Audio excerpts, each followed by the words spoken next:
Hello students, आपका स्वागत है हमारी अकाउंटेंसी की पाठशाला में। आज हम लोग बोर्ड का sample paper session 3 part continue कर रहे हैं। लास्ट सेशंस में हमने फर्स्ट और सेकंड सेशंस कंप्लीट कर दिया था, जिसमें बोर्ड में क्वेश्चन किस तरीके से पूछे गए हैं, उनके लिए किस तरीके की टेक्निक यूज़ करनी चाहिए, हमारी स्ट्रेटजी क्या है, हमने इन पर आपसे बात की थी। आज के सेशन 3 में हम लोग जो है कुछ क्वेश्चन और सॉल्व करेंगे। स्टूडेंट्स, आप हमारे वीडियोस के लिए हमारे टेलीग्राम चैनल्स को ज्वाइन कर लें, जिससे लेटेस्ट इंफॉर्मेशंस जो भी मिले वो हम आपको जल्द से जल्द आपको पहुंचा सकें, आपको अपडेट्स अवेलेबल करा सकें। आप हमारे यूट्यूब चैनल्स को सब्सक्राइब कर लें और वीडियोस को लाइक करें, साथ में अदर स्टूडेंट्स को भी इसको शेयर करें, जिससे ये एडवांटेज जो है आप ही नहीं, अदर स्टूडेंट्स जो हैं जो कि एजुकेशंस लेना चाहते हैं बट रिसोर्सेस नहीं हैं, तो वो भी इस रिसोर्स का फ़ायदा ले सकें और अपनी एजुकेशन को अच्छी तरीके से कंटिन्यू कर सकें। सेशंस 3 हमारा पार्ट 1 का सेक्शन सी है। इंस्ट्रक्शंस गिवन है बोर्ड की तरफ से from questions number 37 to 41 attempt any 4 questions. इनमें से आपको 4 क्वेश्चन करना है। Question number 37 and 38 are based on the hypothetical situations given below. तो ये किस तरीके की सिचुएशंस हैं, इसको हम लोग देखते हैं। ये 37 एंड 38 प्रॉब्लम्स जो एक साथ गिवन है, हम लोग इस प्रॉब्लम्स को पहले रीड करते हैं, इसके बाद में डिसाइड करते हैं कि क्या करना है।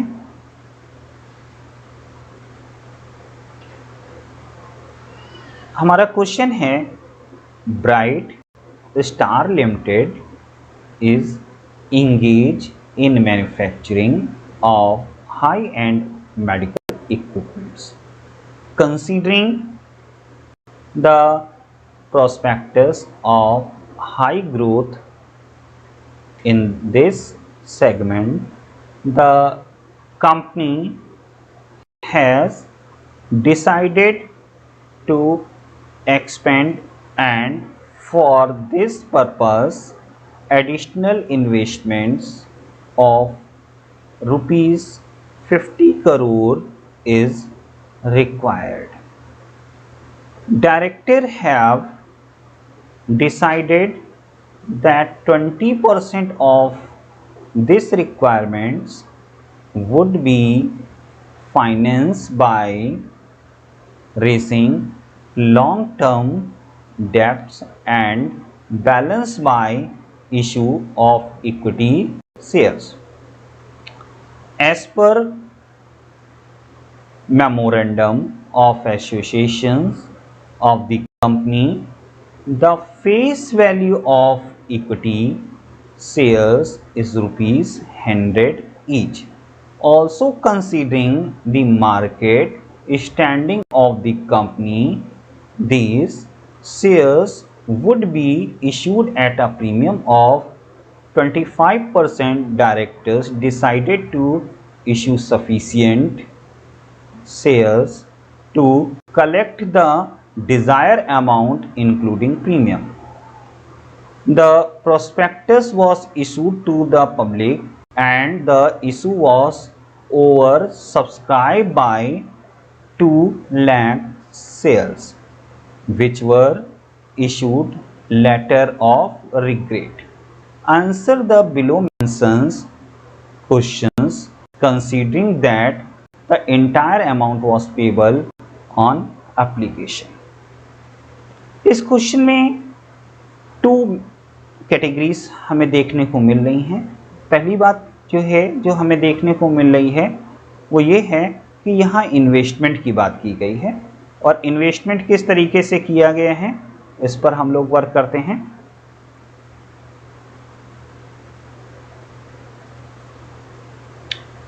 फर्स्ट इन्वेस्टमेंट हमारा है 50 करोड़ रुपए का, जिसमें 20% जो है फाइनेंस किया गया है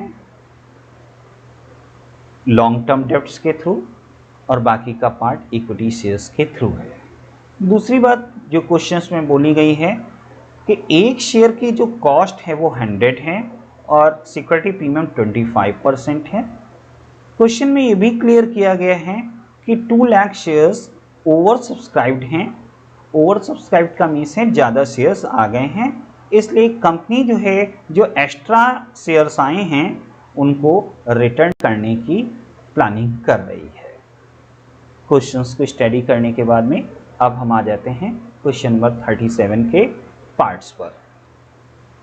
क्वेश्चन नंबर 37 का जो पार्ट्स हैं इसमें मेन कंटेंट्स क्या हैं, अमाउंट किस तरीके से निकाले जाएंगे, तो इसकी बात करें तो ये what is total amount collected on applications. A option है 42 करोड़ 50 लाख रुपी, बी है 40 लाख रुपी, सी है 32 ए है हमारा 42 करोड़ 50 लाख रुपी, बी है हमारा 40 करोड़ रुपी, सी हमारा है 32 करोड़ रुपी एंड डी है नन ऑफ द अबव। तो इस क्वेश्चंस में हमारा एक आंसर करेक्ट है। अब ये आंसर हमारा किस तरीके से आया है इस पर वर्क करते हैं। अभी हमने आपको बताया था कि ये हमारे 50 करोड़ के अमाउंट फाइनेंस हो रही है। 50 करोड़ की, इसमें 20% वैल्यू निकालेंगे तो ये हमारा 10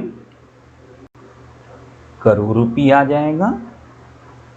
इसके बाद में 50 करोड़ का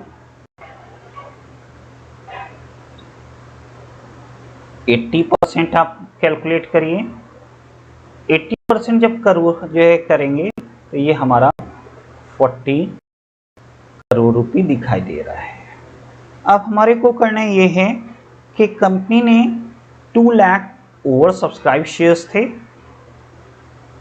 2 लाख के ओवर सब्सक्राइब शेयर्स हैं और एक की कॉस्ट है 125 रुपीज़। इसको आप इंटू कर लीजिए तो ये आपका आ जाएगा 2 करोड़ 50 लाख रुपये। 2 करोड़ 50 लाख ये हमारा कंप्लीट हुआ। अब हम इसको सॉल्व करें। एक तो हमारा 40 करोड़ रुपये हैं और दूसरा हमारा 2 करोड़ 50 लाख रुपये हैं। अगर हम इन दोनों को प्लस कर देते हैं 40 करोड़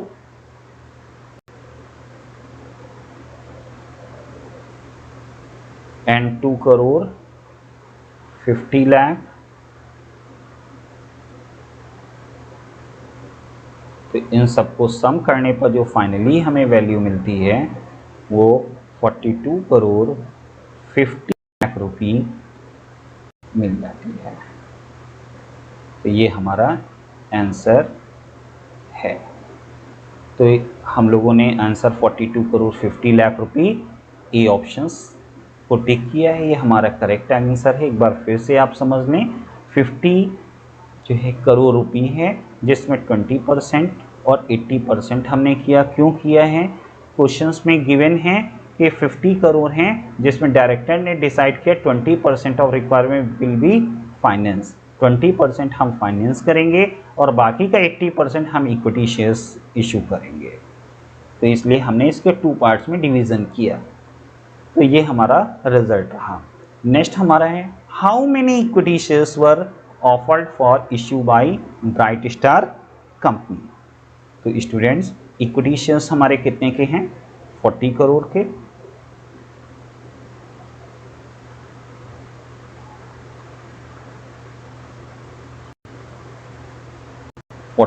के। ये हो गए।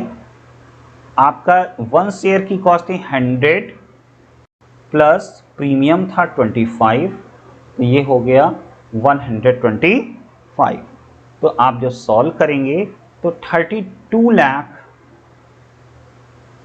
आपका 32 लाख शेयर्स आंसर हमारा। तो ये हमारा इसका आंसर जो है 32 लाख शेयर्स होगा। डी ऑप्शन करेक्ट है। Next question, question number 39, 40 and 41 are based on the hypothetical situations given below. On 1st September 2020, 20 students of Modern College started their partnership firm in the name of Be Safe for selling sanitizers on digital mode. Since they were good friends of each other, they were not having any explicit agreement in place. All of them have agreed to invest 15,000 each as capital. The books were closed on 31st March 2020, on which date the following information was provided by the firm. Important contents हैं, ये business से start हुआ है 1 सितंबर को। यहाँ पर investment किया गया है 15,000 ईच पार्टनर, और नंबर ऑफ पार्टनर्स हैं, total number of partners since they were good friends, total number of partners हैं 20 students. Particular amount and rupees दिया है। Sale of sanitiser 1,20,000, cost of good sold 50,000, total remuneration है 2,000 per month, rent है आपका 1,000 per month and manager commission है 5,000। Closing stock आपका है 31st March 2021 9,000 and 6% fixed deposit made on 31st 3 2021 rupees 20,000। Students, हम लोग क्वेश्चन नंबर 39, 40 एंड 41 सॉल्व करते हैं। क्वेश्चन नंबर 39 है, calculate the amount of profit to be transfer to profit and loss appropriation account. कितना हमारा profit and loss में transfer किया जाएगा। तो अभी हमने आपको बताया सेल से हम cost of goods sold minus कर दें तो हमें जीपी मिल जाएगा। सेल हमारा है क्वेश्चन में गिवन है 1,20,000 रुपये का, इसमें से हमारा COGS है 50,000 रुपये, तो ये हमारा आ गया 70,000 रुपये हमारा आ गया, ये ग्रॉस प्रॉफिट है। अब हमारे को क्या करना है, यहाँ पर 1,000 रुपये के रेट से 7 मंथ का रेंट है, रेंट 1,000 इंटू 7, ये आपका 7,000 रुपये रेंट का माइनस हो जाएगा। इसके बाद में आपका 5,000 रुपये कमीशन है, वो भी मैनेजर का,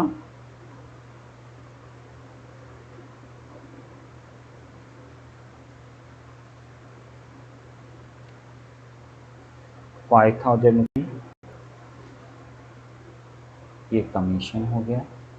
अब हम इसको देखें 70 - 7 एंड -5, तो ये सॉल्व करने पर आपका 58,000 रुपये आ जाएगा।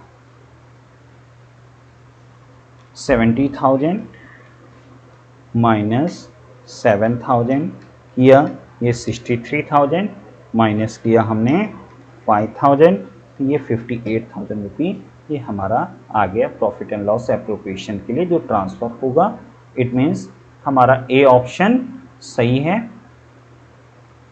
नेक्स्ट हमारा है ऑन 31st March 2021 को remunerations to partners will be provided to all the partners be safe but only out of.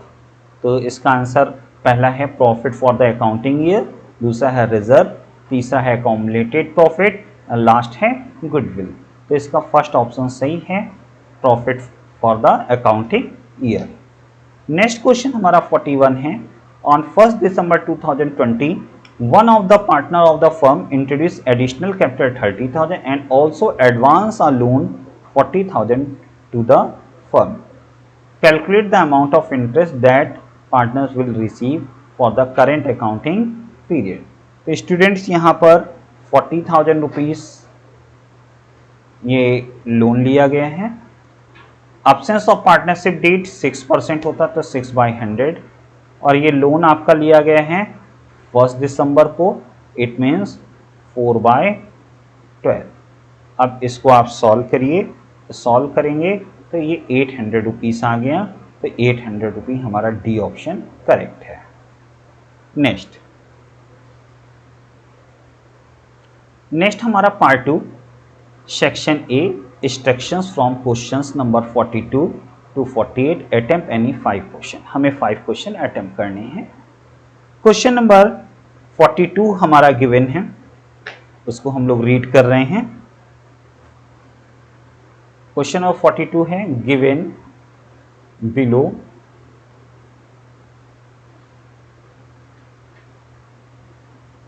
below are two statement, one label as assertion A and other the label as reasons are. Assertion A, the focus of calculation of working capital of revolves around managing the operating cycle of the business. Reason are, it is because the concept of operating cycle is required to ascertain the liquidity of asset and urgency of the payment to the liability.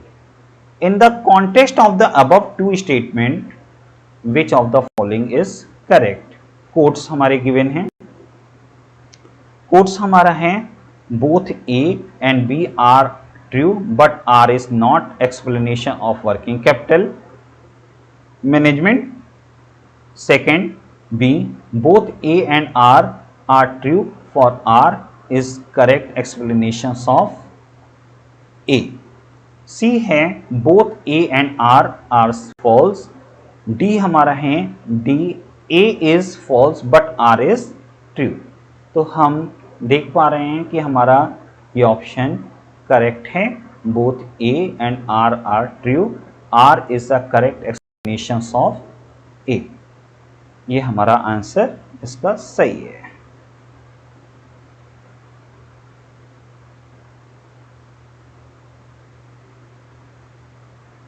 तो हम लोग B को correct answer consider करेंगे। क्यों?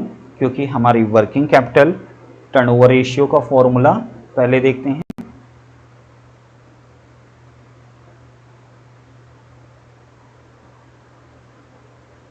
Working capital turnover ratio का formula होता है working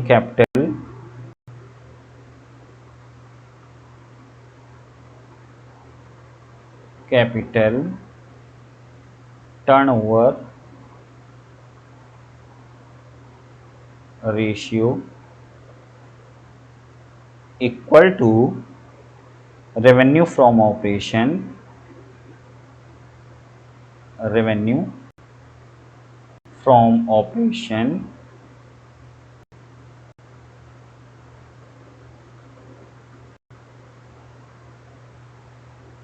upon working capital.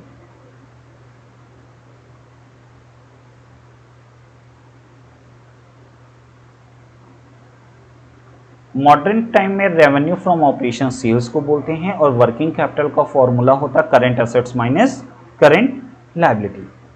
तो यहाँ पर the focus of calculation of working capital revolves around managing the operating cycle of the business, ये स्टेटमेंट भी सही है। Second R, it is because the concept of operating cycle is required to ascertain the liquidity of asset and urgency payment to the liability. Working capital का जो main requirement है कि हमारे को जो है अगर अमाउंट की रिक्वायरमेंट हुई शॉर्ट ड्यूरेशंस में हमें पेमेंट करना है तो हम कर सकते हैं। तो इसका आंसर करेक्ट है ये बी वाला। नेक्स्ट क्वेश्चन, क्वेश्चन नंबर 43 है which of the following are include in traditional classifications of the ratio. तो ट्रेडिशनल क्लासिफिकेशंस हमारा क्या है? पहला है लिक्विडिटी रेशियो, दूसरा स्टेटमेंट प्रॉफिट एंड लॉस, तीसरा हमारा है बैलेंस शीट और लास्ट फोर्थ नंबर है profitability, then composite ratio and then solvency. तो हम पहली बात करें तो यहाँ पर सबसे पहले statement of profit and loss निकालते हैं, देन हम लोग बैलेंस शीट पता करते हैं और देन लास्ट में हम सॉल्वेंसी रेशियो की बात करते हैं। तो इस तरीके से हमारा पहले नंबर पर बी वाला ऑप्शन, दूसरे नंबर पर ये फर्स्ट नंबर, ये सेकंड ऑप्शन है, थर्ड नंबर हमारा है, और देन आपका ये फिफ्थ नंबर। तो इससे पता चलता है कि हमारा ए ऑप्शन सही है। पहला ऑप्शन हमारा स्टेटमेंट P&L होता है, देन बैलेंस शीट बनाते हैं, देन सॉल्वेंसी रेशियो हम चेक करते हैं। तो हम लोगों ने सक्सेसफुल तरीके से क्वेश्चन नंबर 43 तक सॉल्व कर लिया है। नेक्स्ट हमारा क्वेश्चन नंबर 44 है the following groups of ratio primarily measure risk, solvency, activity and profitability. Second है liquidity, efficiency and solvency. C है liquidity, activity and profitability, and D है liquidity, solvency and profitability.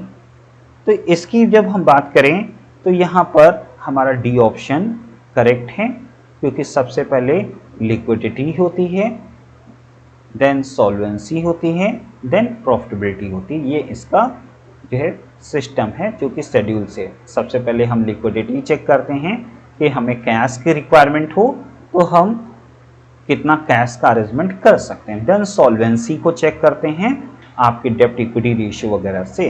Then हम last में profitability check करते हैं कि हमारे business की ग्रोथ किस तरीके की है। तो इसलिए हमारा डी ऑप्शन करेक्ट है।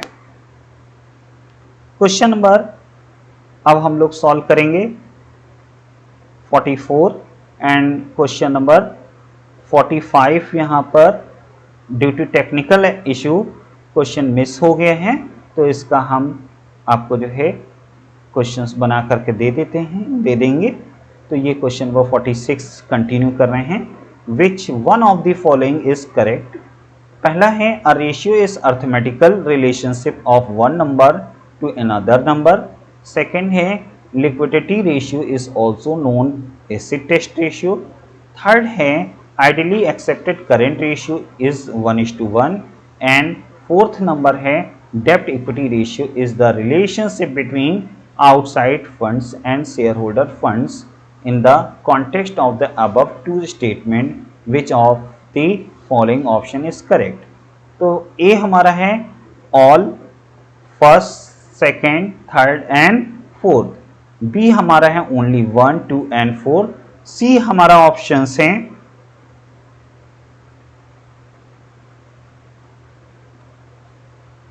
ओनली 2, 3 एंड 4, एंड लास्ट हमारा option only second and fourth. तो इसको हम लोग चेक करते हैं। इसका आंसर बी वाला सही है, ओनली फर्स्ट, सेकेंड एंड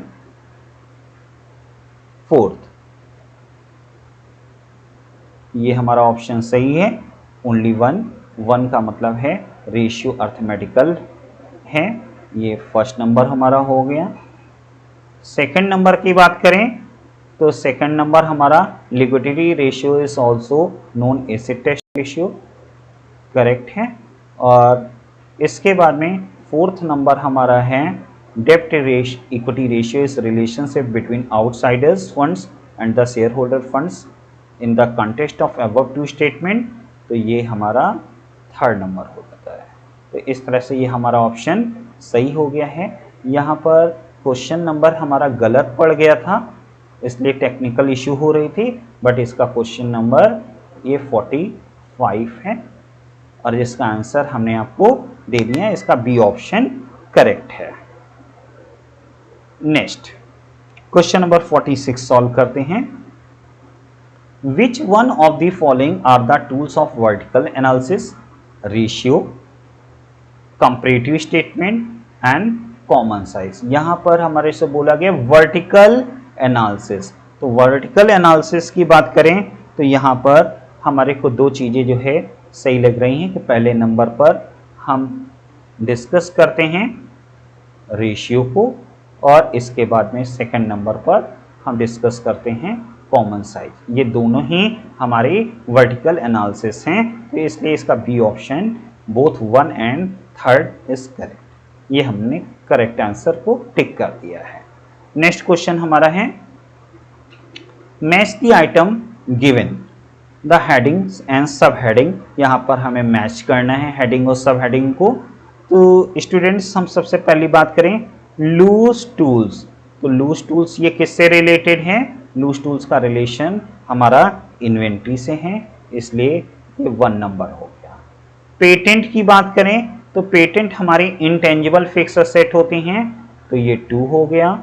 इसके बाद में प्रीपेड इंश्योरेंस की बात करें तो ये प्रीपेड इंश्योरेंस हमारा 3 है, क्योंकि ये हमारी अदर करेंट एसेट्स में आ जाता है। इसके बाद 4th नंबर है डिवेंचर्स। तो डिवेंचर्स हमारा लॉन्ग टर्म होते हैं, तो लॉन्ग टर्म लोन होने के कारण ये 4th नंबर हो गया। देन मशीनरी हमारी टेंजिबल फिक्स एसेट हैं, ये हमारे लास्ट नंबर 5th हो गए। तो इस तरीके से अगर हम इनके शेड्यूल्स को फिक्स करें तो हमारे को जो सही स्टेप्स मिलेगा वो बी ऑप्शन करेक्ट मिलेगा। नेक्स्ट अगला क्वेश्चन है विच ratio indicate the proportion of asset finance out of share holder funds. पहला ऑप्शन है डेब्ट इक्विटी रेशियो, सेकेंड ऑप्शन है फिक्स असेट, और थर्ड है आपका प्रोप्राइटरी रेशियो, एंड डी है हमारा है टोटल असेट टू डेब्ट रेशियो। तो डेब्ट इक्विटी रेशियोज की बात कर रहे हैं, फिक्स असेट एंड प्रोप्राइटरी। तो पहले हम इस पर जो है सॉल्व करके देख लें। हमारी प्रोप्राइटरी रेशियो जो है इसका फॉर्मूला क्या होता है? Proprietary ratio equal to share holder funds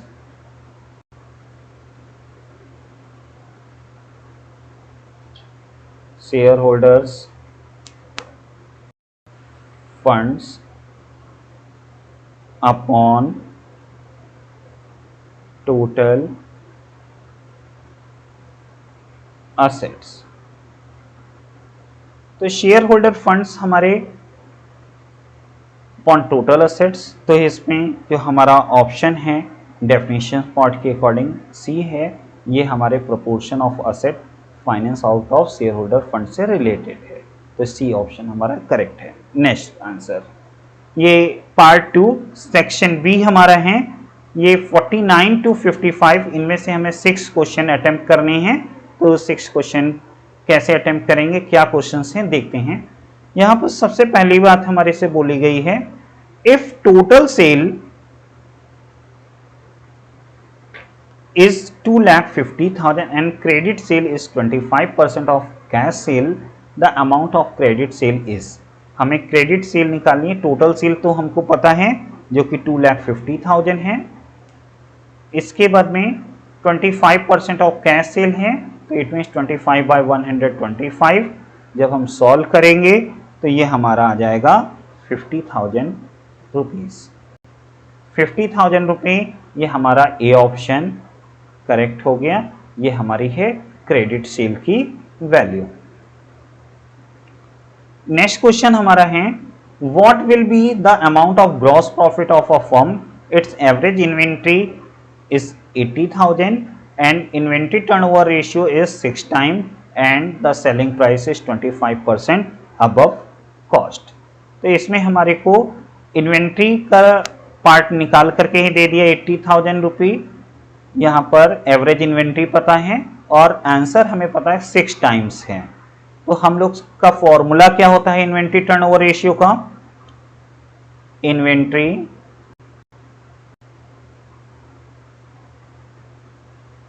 turnover ratio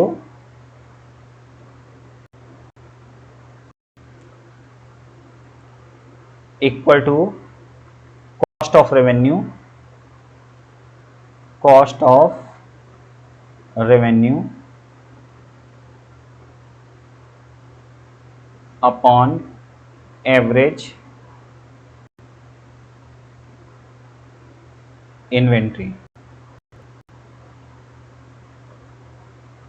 ये हमारा फॉर्मूला है।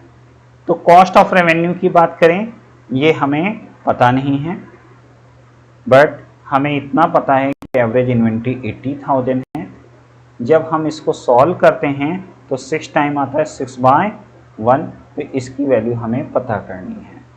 तो जब हम x की वैल्यू पता करेंगे तो ये हमारी 80,000 इंटू 6 आ जाएगा।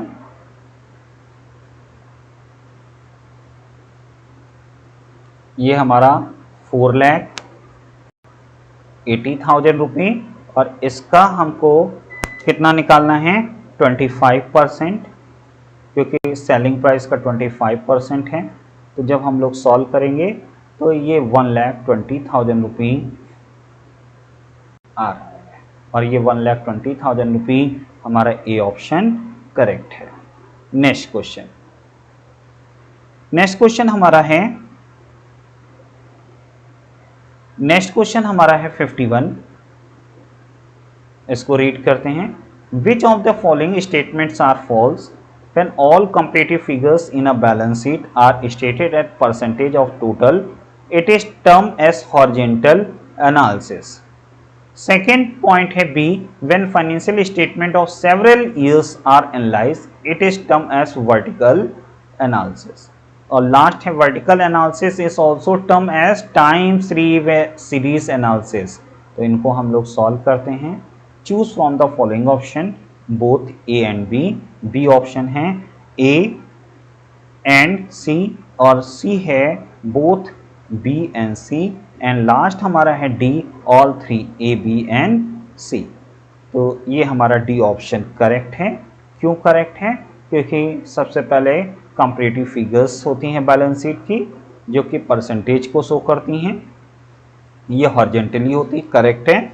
सेकंड हमारा B है, when financial statement of several year are analyzed, it is termed vertical analysis. जब कई सालों का हम जो है एनालिसिस करते हैं तो ये हमारी वर्टिकल एनालिसिस होती है। आपने फॉर्मेट पार्ट में भी देखा होगा, current year and past year. C है vertical analysis also term as time series analysis, तो ये हमारा ये पार्ट भी सही है। तो ये क्वेश्चन नंबर 51 सॉल्व कर लिया। D पार्ट हमारा इसका सही ऑप्शन है। क्वेश्चन नंबर 52 की बात करें। Given below are two statement, one label as assertion A and the other label as reason R. Assertion A, increasing the value of closing inventory increase profit. Second, reasons are increasing the value of closing inventory reduce cost of goods sold. In the context of the above two statement which of the following is correct? First है both A and R correct and R is correct reason. तो ये हमारा point सही है, क्योंकि जो है यहाँ पर इन्वेंट्री की वैल्यू जो है इंक्रीज प्रॉफिट को करती है, और दूसरा क्लोजिंग इन्वेंट्री आपके कॉस्ट को रिड्यूस करती है। तो इसका A ऑप्शन हमारा करेक्ट ऑप्शन है। नेक्स्ट क्वेश्चन 53 हम लोग सॉल्व करेंगे।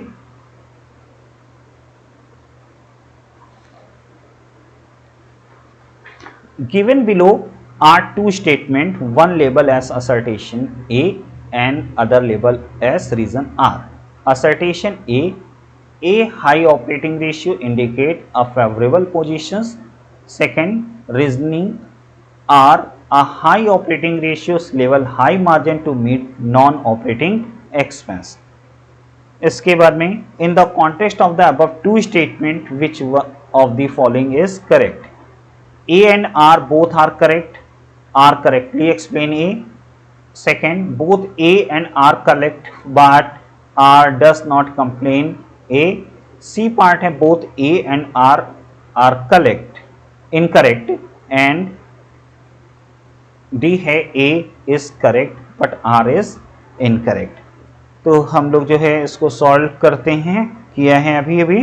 तो इसमें हमारा C both A and R R incorrect, ये सी ऑप्शन सही है। नेक्स्ट क्वेश्चन नंबर 54 हमारा है कि हमारा करंट रेशियो 2.5 का है।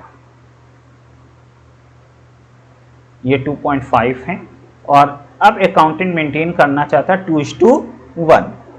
तो स्टूडेंट्स, पहला he can repay bills payable, he can purchase goods on credit, और थर्ड है he can take short term loans, choose the correct option. A only 1 is correct, B only 2 is correct.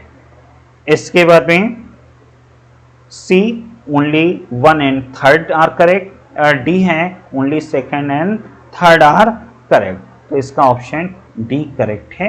अब ये कैसे आया है इसको हम लोग सॉल्व करके देखते हैं।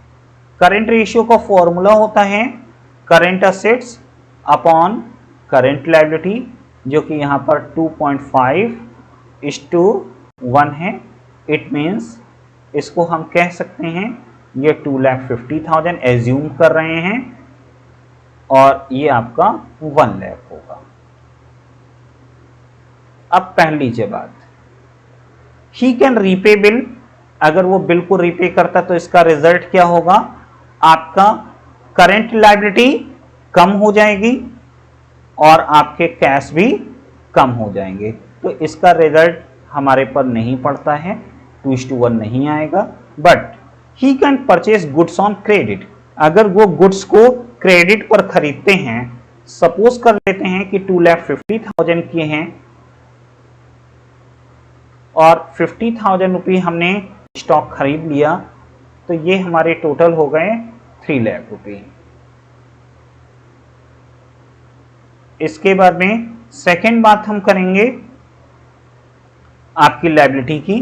तो लायबिलिटी आप जब ही can purchase goods on credit, तो इट मीन्स जो है आपके क्रेडिटर्स भी इतने से इंक्रीज करेंगे, 1 लाख प्लस 50, तो ये हमारा हो गया 1,50,000। चेक करिए, ये हमारा 2:1 आ गया, तो ये हमारा करेक्ट है। अब हम नेक्स्ट की बात करेंगे। यहां पर जो है गिवन है लास्ट पॉइंट, ओनली लास्ट है he can take short term loans, choose the correct option. Short term loans लेंगे तो हमारा क्या होगा, हमारे पास ऑलरेडी 2 लाख रुपए की करंट एसेट्स हैं, करंट एसेट 2 लाख के हैं। लोन लेंगे तो हमारे पास सपोज करते हैं कि 50,000 रुपये हमारे पास और आ गए। इसके बाद में नेक्स्ट नंबर पर हम आते हैं, ये 1,50,000 रुपये हैं। लोन लेने का रिजल्ट क्या होगा हमारा, he can take short term loans, choose the correct option. तो जब वो लोन लेगा तो उसके पास जो है लोन भी इंक्रीज कर जाएगा, एक तो कैश या बैंक इंक्रीज करेगा और दूसरे नंबर पर हमारा लोन भी इंक्रीज करेगा। तो ये हमारी वैल्यू जो भी है, सपोज कर लिया 2 लाख रुपये ये वैल्यू है हमारी, 2,50,000 है और 50,000 हमने लोन लिया, तो ये हो गई 3 लाख रुपये। इसके बाद में आपने लायबिलिटी की बात करें तो 1 लाख है, प्लस 50,000 आप और ले लीजिए, तो ये 1,50,000। तो इस तरीके से ये आपका आंसर आ गया 2:1। तो ये हमारा D option second and third are correct. Question number 55 की बात करें, a company has operating cycle 8 month, most probably आपका अकाउंटिंग साइकिल जो करेंट ईयर के लिए है वो 12 मंथ्स का है। It has accountant receivable accounting 1 lakh रुपये आउट ऑफ 60,000 है मैच्योरिटी पीरियड ऑफ 11 मंथ। इन्होंने क्लियरली बता दिया है कि ये 11 मंथ का ही मैच्योरिटी पीरियड है। How would this information be present in the balance sheet, इसको हम बैलेंस शीट में किस तरीके से प्रेजेंट करेंगे, इस पर वर्क करते हैं। फर्स्ट है 40,000 as current asset and 60,000 as non current asset. B है 60,000 current assets and 40,000 non current asset. C है 1 lakh as non current asset and D है 1 लाख एज करेंट एसेट्स। तो ये हमारा डी ऑप्शन करेक्ट है। डी ऑप्शन किस लिए करेक्ट है, क्योंकि यहाँ पर 11 मंथ की बात की गई है और 60,000 हैज की मैच्योरिटी आपकी है। बिल रिसीवल हमारी करेंट एसेट्स होती हैं, इसीलिए 1 लाख एज करेंट एसेट्स, ये ऑप्शन हमारा सही है। तो हम लोगों ने आपके टोटल्स 55 क्वेश्चंस हैं सॉल्व कर लिया है। इसके बाद में कंप्यूटराइज अकाउंटिंग्स के कुछ क्वेश्चंस हैं, जिसमें कुछ बच्चों को आपका ratio related, cash flow related book, financial accounting related book को सॉल्व करना होता है, और कुछ बच्चे चाहें तो कंप्यूटराइज अकाउंटिंग के क्वेश्चन सॉल्व कर सकते हैं। उसका पीडीएफ हम जो है अटैच कर देंगे। आज की क्लास आपको कैसी लगी? आप इस चैनल को सब्सक्राइब करें और लाइक करना मत भूलें। लेटेस्ट अपडेट के लिए आप हमारे टेलीग्राम चैनल्स को ज्वाइन कर लें। Thank you class.